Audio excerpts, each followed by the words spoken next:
Hello friends, very good morning.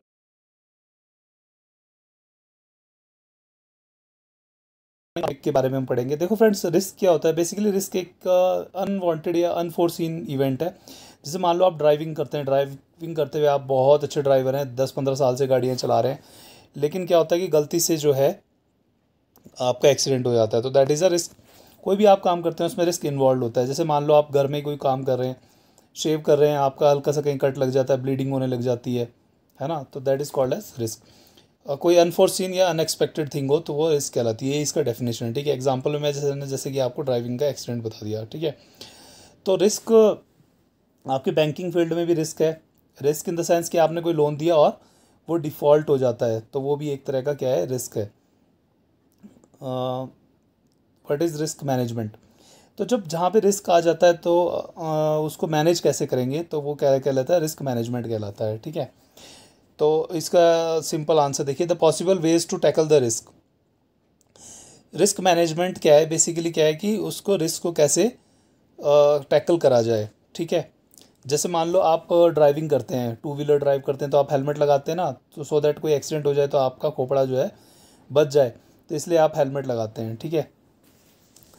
और तो इसमें आपको 3-4 पॉइंट्स से मैं बता रहा हूँ आपको कि रिस्क मैनेजमेंट कैसे कर सकते हैं। पहला है अवॉइड। अवॉइड मतलब एलिमिनेट करना। जैसे आप हेलमेट लगा लेंगे तो क्या होगा कि आपका अगर एक्सीडेंट हो जाता है तो सिर बच सकता है। रिड्यूस, ऑप्टिमाइज रिस्क, मतलब क्या है कि आप अगर अच्छे से ड्राइव करेंगे, ध्यानपूर्वक करेंगे, ज़्यादा स्पीड में रहेंगे, तो भी आपका ड्राइविंग का रिस्क कम हो जाएगा। तो ये और रिड्यूस करने से भी होता है। शेयर, देखो रिस्क मैनेजमेंट में ये डाइवर्सिफाई वाला जो शेयर वाला आएगा, उसमें ऐसे समझिए। देखो क्या होता है कि हम हाउस लोन वगैरह देते हैं, ठीक है, लेकिन क्या होता है कि कुछ टाइम बाद वो हमें लगने लगता है कि एनपीए, इससे हम रिकवरी अच्छी नहीं कर पाएंगे, तो हम क्या करते हैं, वो लोन एनबीएफसीज वगैरह को या एसेट मैनेजमेंट कंपनीज वगैरह को सेल आउट कर देते हैं। तो उससे क्या हुआ, हमारा रिस्क डाइवर्सिफाई हो गया।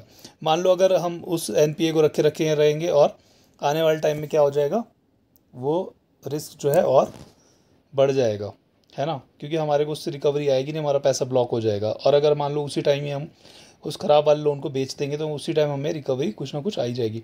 रिटेन, एक्सेप्ट द चैलेंजेस, मतलब कि मान लो आपके ड्राइविंग में रिस्क है, आपका एक्सीडेंट भी हो सकता है, लेकिन क्या है कि आपको ड्राइविंग तो करनी ही करनी पड़ेगी, तो रिस्क को आपने एक्सेप्ट करके चलना पड़ेगा, ठीक है।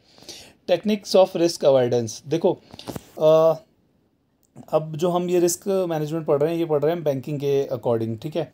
तो हमें ऐसी टेक्निक्स लगानी होगी जिससे कि हमारा जो बैंकिंग में रिस्क जितना आ रहा है वो कम होता जाए। तो टेक्निक्स क्या क्या लगाएंगे? पहला करेंगे risk matrix. Risk matrix basically क्या होता है कि कौन सा एरिया सेफ है, where to invest with less risk and high returns. देखो शेयर मार्केट हो चाहे बैंकिंग वगैरह हो, इन सब में हम सब क्या करते हैं, स्पेकुलेशन करते हैं। जैसे कि मान लो इन्फोसिस का शेयर आज 1330 पे है, तो आदमी इस स्पेकुलेशन से खरीदता है कि कल को क्या होगा, वो 1350 या 1400 रुपये हो जाएगा, तो उसको पर शेयर 20 रुपये या 100 रुपये का फ़ायदा हो जाएगा। तो ऐसे ही हमें बैंकिंग सेक्टर में करना है कि हमें बहुत less risk in the sense कि जैसे हम पर्सनल लोन देते हैं, तो अगर मान लो हम कॉन्ट्रैक्ट जॉब वाले को देंगे तो उसकी कॉन्ट्रैक्ट जॉब तो श्योर नहीं है ना, कभी भी जा सकती है, कभी भी ख़त्म हो सकता है, कुछ भी हो सकता है, तो वो रिस्की हो जाएगा। लेकिन अगर हम किसी गवर्नमेंट जॉब वाले को देंगे पर्सनल लोन, तो हमारा लोन सिक्योर रहेगा, क्योंकि गवर्नमेंट में कम से कम उसका पीएफ वगैरह कट रहा है, तो और उसकी जॉब की भी कम से कम सिक्योरिटी है ना। नेक्स्ट देखिए क्या कर सकते हैं, रिस्क डाइवर्सिफिकेशन कर सकते हैं। रिस्क डाइवर्सिफिकेशन कैसे करेंगे कि हम क्या करते हैं, किसी भी हाउस लोन जिसका भी हाउस लोन करते हैं उसका इंश्योरेंस जरूर कर देते हैं, होम लोन का बोरोवर का। सो दैट क्या है कि अगर बाई चांस कस्टमर की डेथ हो जाती है या भगवान अगर कुछ 19-20 होता है, तो वो इंश्योरेंस जो है उस रिस्क को कवर करने में काम आएगा। Securitisation helps in diversification. Securitisation क्या करता है, डाइवर्सिफिकेशन में हेल्प करता है। जैसे कि एआरसीज वगैरह वो क्या करती हैं, जो हमारे ख़राब वाले लोन होते हैं हम उनको बेच देते हैं और उनसे हमारे को जो है पैसा आ जाता है, हमारा पैसा ब्लॉक नहीं होता, ठीक है। थर्ड देखेंगे, insurance being a post risk loss management strategy. Insurance क्या है, एक तरह का लॉस मैनेजमेंट स्ट्रेटजी होती है। जैसे मान लो देखो कि आपने कोई छोटा सा लोन 2 लाख रुपए का दिया और आपने क्या करा, एक 12 रुपए की PMJJBY या PMSBY कर दी, तो उससे क्या होगा कि उसकी डेथ अगर हो जाती है कस्टमर की, वो रीपे नहीं कर पाते हैं उसके घर वाले, तो उसी का क्लेम आएगा, उसी से ही लोन सेटल हो सकता है। ठीक है। Risk sharing, basically sharing the risk with the another party. क्या कर सकते हैं कि जब कोई बहुत बड़े प्रोजेक्ट्स को लोन देते हैं तो क्या करते हैं, 5 या 10 बैंक्स इकट्ठा होकर लोन देते हैं, सो दैट क्या हो कि रिस्क अगर आएगा तो सब में शेयर हो जाएगा। ठीक है। सिक्योरिटाइजेशन भी एक तरीका है कि क्या करेंगे, लोन ख़राब अगर आपको लग रहा है कि हो रहा है, तो एसेट रजिस्ट्रेशन ARCs जो कंपनीज होती हैं उनको हम सेल आउट कर देते हैं। ठीक है। Risk retention, those risk which can not be shared has to be retained. मतलब ऐसे रिस्क हैं जो कि हम शेयर नहीं कर सकते, जैसे मान लो कोई रिस्क है, उसका हम इंश्योरेंस वगैरह नहीं कर सकते हैं किसी वजह से, या कोई नेचुरल कैलेमिटी है जैसे कि फ्लड वगैरह आ गया, तो उसमें क्या होता है, रिस्क आपको रिटेन करना ही करना पड़ेगा। जैसे आपने खेती के लिए लोन दिया है, ठीक है, तो उसमें जो इंश्योरेंस होता है वो तो क्रॉप का होता है ना। अगर मान लो बाढ़ आ गई और पूरा खेत ही चला गया, तो फिर क्या होगा, वो नेचुरल कैलेमिटी होगी है, तो उस केस में हमें जो है रिस्क को रिटेन करना ही पड़ेगा। रिस्क ऑप्टिमाइजेशन, रिस्क ऑप्टिमाइजेशन कैसे करते हैं, outsourcing is an example, means packing the risky portion of work to the third party. मतलब रिस्क ऑप्टिमाइजेशन में क्या करेंगे हम कि जो रिस्क है वो क्या करेंगे, थर्ड पार्टी को दे देंगे, सो दैट अगर कुछ होता है तो थर्ड पार्टी उस रिस्क को ले लेती है। रिस्क रिडक्शन, रिस्क रिडक्शन कैसे करेंगे, यूज़ ऑफ स्प्रिंकलर्स और fire fighting device to prevent the risk of loss by fire. देखो बड़े बड़े ऑफिसेज वगैरह होते हैं, वहाँ पे आपको फायर फाइटिंग इंस्ट्रूमेंट्स और रेड कलर की पाइप्स वगैरह वो दिखेंगी, जो कि अगर मान लो आग वगैरह लग जाए तो एकदम से बुझाने का काम आएगा। तो वो सब क्या होता है, रिस्क रिडक्शन के मेथड्स होते हैं, सो दैट अगर बाई चांस कुछ आग लग जाए या कुछ हो जाए तो फिर इजीली जो है रिस्क को रिड्यूस किया जा सकता है ना। Risk mitigation through diversification, risk can also be mitigated through diversification. Diversification से रिस्क कैसे करेंगे आप, use of different types of mutual fund, not to invest in a single mutual fund. देखो वैरन बफेट जी भी बोलते हैं कि not to put all the eggs in one basket. तो इसी तरह ये कि मान लो जैसे आपने भी कोई एक तरह का म्यूचुअल फंड ले लिया, मान लीजिए थीमेटिक म्यूचुअल फंड लेते हैं जो कि थीम बेस्ड होता है। जैसे आप इन्फोसिस है, ये IT सेक्टर की कंपनी है, तो ये थीम बेस्ड आपके म्यूचुअल फंड्स होते हैं। तो वो अगर आप ले लेते हैं, उसमें आप पैसा लगा देते हैं, और बाई चांस IT में जो है एक बार रिसेशन आया था तो और दोबारा रिसेशन आ गया, तो फिर क्या होगा, आपका पैसा डूब जाएगा। तो इसीलिए क्या करते हैं, डाइवर्सिफिकेशन मतलब बहुत सारी चीज़ों में पैसा अलग अलग लगा देना। जैसे ब्लू चिप कंपनीज होती हैं या ब्लू चिप फंड्स होती हैं, तो उन जो म्यूचुअल फंड्स होते हैं ब्लू चिप कंपनीज़ के, तो वो 15 से 20 कंपनीज़ में पैसा लगा के रखते हैं। ठीक है। In a business there is variation in cash flow due to which there is risk in a business. देखो कैश फ्लो में वेरिएशन क्यों आता है बिजनेस में, क्योंकि देखो क्या होगा कि मान लीजिए कोल्ड ड्रिंक का बिजनेस है, तो कोल्ड ड्रिंक्स क्या होते हैं, सारे साल भर तो नहीं चलते हैं ना, सिर्फ हार्डली 3 या 4 महीने होता है, तो साइकिल उसकी रिपीट होती रहती है, तो उसमें कैश फ्लो आता जाता रहता है। तो इसलिए हर बिज़नेस में रिस्क होता ही होता है। मान लीजिए कपड़े का भी है, तो आप साल भर तक कपड़ा नहीं खरीदते हैं, है ना। रिस्क कितने तरह के होते हैं, देखिए आप टाइप्स पढ़ेंगे। क्रेडिट रिस्क, पैसे का आदान प्रदान करा, लोन दिया किसी को और लोन डिफ़ॉल्ट हो गया, पैसा नहीं आया आपके पास वापस, तो वो क्या कहलाएगा, क्रेडिट रिस्क कहलाएगा। ऑपरेशनल रिस्क, मान लीजिए कि आपका सर्वर वगैरह क्रैश हो गया, आपके पास में डाटा ही नहीं है कि किसने कितना लोन लिया था, तो that is on operational risk. Reputation risk, मान लीजिए इन्फोसिस है, इन्फोसिस में किसी ने उसकी ई गवर्नेंस के ऊपर कोई आरोप लग जाते हैं, तो क्या होगा, उसका रेपुटेशन लॉस होगा। और एकदम से देखा होगा आपने कि 2-3 बार हो चुका है, इन्फोसिस की गवर्नेंस पे जो है उंगलियां उठी हैं, तो और उस पे जो है उसकी रेपुटेशन ख़राब हुई, तो उसका शेयर भी एक धड़ाम से नीचे गिरा है ना। लिक्विडिटी रिस्क, देखो कोई आपने होम लोन दिया है, तो ऐसा नहीं हो सकता कि आप उसको जो है सेल आउट एकदम से करके और पैसा अपना ले सकें, तो वो लिक्विडिटी रिस्क कहलाता है। ठीक है। गोल्ड जो है हाईली लिक्विड होता है, गोल्ड को आप कभी भी बेचेंगे तो आपको पैसे ठीक ठाक मिल जाएंगे, हो सकता है कम मिलें लेकिन पैसा मिलना आसान होता है। स्ट्रेटजिक रिस्क क्या होता है, आपने कोई स्ट्रेटजी बनाई, मान लीजिए आपने किसी एक पर्टिकुलर टारगेट कस्टमर को टारगेट करना चाहे, कोई नया प्रोडक्ट लेके आए आप, लेकिन उसमें सेल आउट नहीं हो रहा है, तो दैट इज स्ट्रेटजिक रिस्क। मान लीजिए हेल्थ इंश्योरेंस है, आप ने नया प्रोडक्ट लॉन्च करा, लेकिन उसकी जो प्रीमियम है बहुत हाई है, तो कोई कस्टमर करवा नहीं रहा है, तो वो क्या होगा, एक स्ट्रेटजिक रिस्क हो जाएगा। स्ट्रेटजी बनाई आपने, प्रोडक्ट नया लॉन्च करा, लेकिन आपका जो है प्रोडक्ट सक्सेसफुल नहीं हुआ।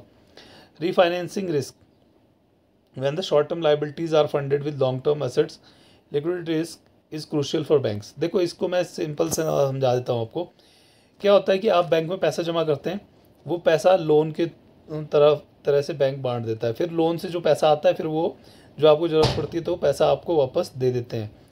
मान लीजिए कि आपने पैसा जमा करा आज और बैंक ने जो है किसी को लोन दे दिया, तो ऐसा तो होगा नहीं कि होम लोन एकदम से आज दिया और कल से उसकी रीपेमेंट स्टार्ट हो जाए, और आप जो है 1-2 महीने बाद अपना डिपॉजिट निकालने चले गए, तो इस जो मिसमैच की कंडीशन हो जाती है उस वे इसको बोलते हैं रीफाइनेंसिंग रिस्क। बैंक ने तो अपने हिसाब से करा था कि उसके पास में लिक्विडिटी ज़्यादा ना रहे तो उसने लोन दे दिया, अब आप जैसे लेने वापस लेने गए पैसे तो उस टाइम पे उसको लिक्विडिटी प्रॉब्लम आ गई।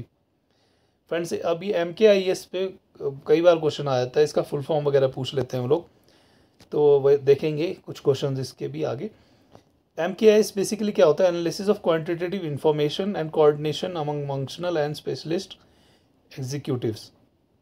MIS बेसिकली क्या होता है, मैनेजमेंट इंफॉर्मेशन सिस्टम। देखो क्या होता है कि बड़ी बड़ी कंपनीज जो हैं, गूगल है, ये है, हम लोग जो जो चीज़ें सर्च करते हैं तो उसका एक क्या करते हैं, रिकॉर्ड बना के रख लेते हैं, और फिर देखिएगा जैसे आप गूगल पे कुछ चीज़ सर्च कर रहे हैं तो यूट्यूब जैसे वीडियो देखेंगे आप तो बीच में ऐड उसी चीज़ की आने लग जाती है ना। तो वही क्या है कि ये लोग क्या करते हैं कि हम जो चीज़ यूज़ कर रहे हैं तो उससे डाटा लेते हैं कि हमें क्या चीज़ खरीदना है या क्या करना है। मार्केटिंग स्ट्रेटजी होती है एक तरह की, ठीक है। तो मैनेजमेंट इन्फॉर्मेशन सिस्टम क्या करता है, बेसिकली हम जो चीज़ें अपने हम खरीद रहे हैं या हम जो चीज़ें देख रहे हैं, ढूंढ रहे हैं, तो उन सब से एक डाटा बना लेता है और वो डाटा आगे फर्दर प्रोसेस करके और हमें मार्केटिंग करने की कोशिश करता है, ठीक है। आप खुद भी एग्जांपल करके देख सकते हैं, गूगल पे आप हार्डली एक लिख के डालिएगा Milton water bottle, hot water bottle, ठीक है। तो थोड़ी देर में आपको क्या होगा कि जो भी आप आर्टिकल्स और आगे देखने लगेंगे तो वहाँ आपको एड्स मिलनी स्टार्ट हो जाएंगी उसी बॉटल के ऊपर। MIS के कंपोनेंट्स क्या होते हैं, देखो इंटरनल रिकॉर्ड्स सिस्टम होता है एक, तो मतलब कस्टमर ने पहले क्या चीज़ खरीदी, क्या उसको कौन सा ब्रांड पसंद है, वो सब चीज़ें उसकी इंटरनल रिकॉर्ड्स होगी। Marketing intelligence system, marketing intelligence system मैंने अभी आपको गूगल का एग्जांपल दिया कि आप जो चीज़ सर्च करेंगे फिर आगे आपको वही एड्स दिखने लग जाएंगी। यूज़र्स ऑफ MKIS आर, कौन यूज़ करता है इस डाटा को, तो वो जो डिसीजन मेकर होते हैं फर्म में वो यूज़ करते हैं।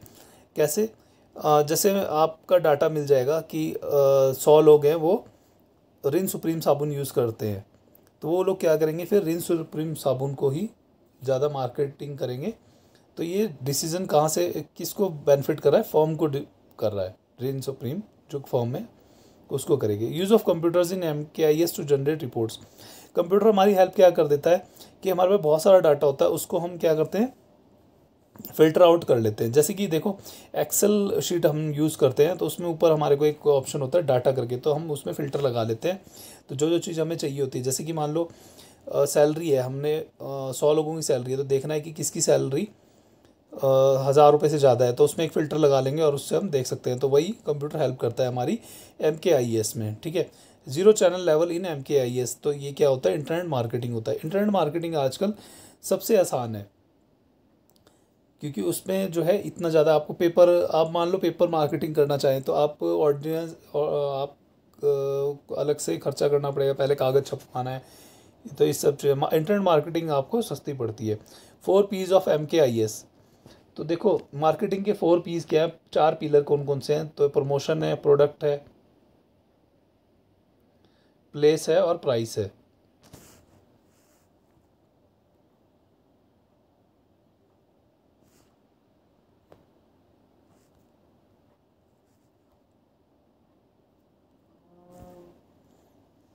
फोर पीस के बारे में आगे हम पढ़ेंगे।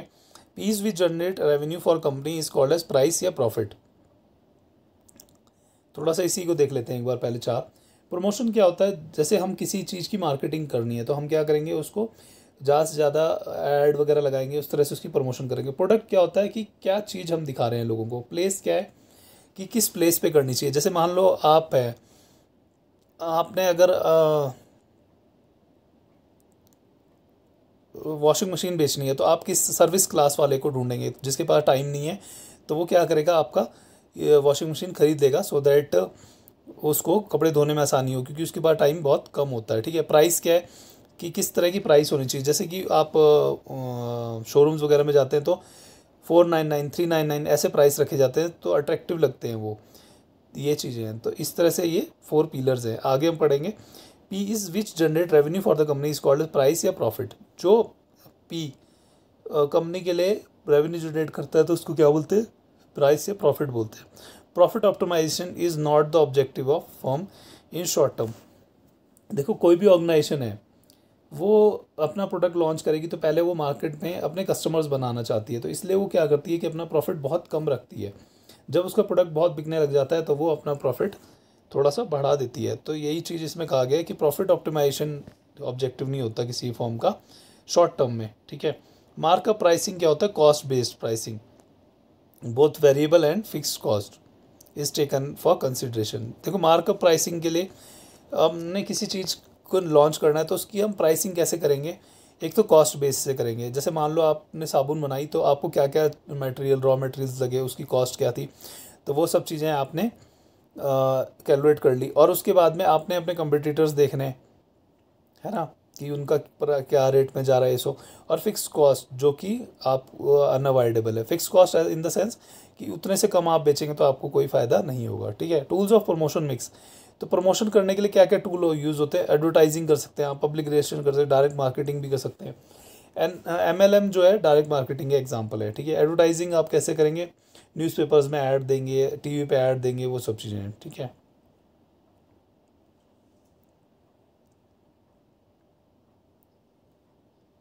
फ्रेंड्स ये छोटा सा टॉपिक था जिसमें कि हमने आपको ये MKIS और इसके बारे में, रिस्क मैनेजमेंट के बारे में पढ़ाया। आगे हम पढ़ेंगे तो ये कुछ क्वेश्चंस हैं वो उनको हम डिस्कस करेंगे। वो फ्रेंड्स रिस्क आपको अच्छे से समझ में आ गया होगा। Thank you friends, have a nice day, bye.